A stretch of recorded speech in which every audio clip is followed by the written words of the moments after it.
Hello everyone, আমি প্রীতি। আজকে আমি যাচ্ছি আমার ছোট পিসির বাড়ি আইবুড়ো ভাত খেতে। আমার ছোট পিসির বাড়ি কালিয়াগঞ্জে।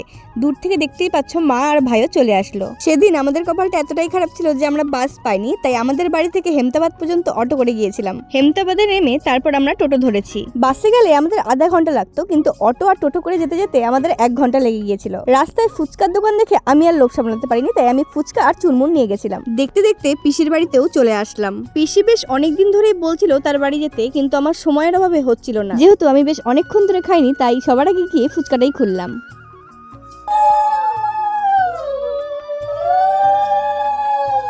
খাবারে বেশ অনেক কিছু দিয়েছিল, যেগুলো আমি খেয়ে শেষ করতে পারিনি।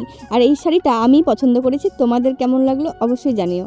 খাওয়ার অনেক কিছু দিয়েছিল, ভাত, পাঁপড় ভাজা, মাছ, ডাল, মাছের মাথা দিয়ে বাঁধাকপির তরকারি, মুরগির মাংস, মাছের মাথা দিয়ে মুড়ি ঘন্ট, পায়েস, বেগুনি, চাটনি, তারপরে লাস্ট পাতে ছিল আইসক্রিম। আর বাড়ি যাওয়ার সময় আমরা বাস পেয়েছিলাম। তাহলে চলো, আজকের মতন বাই।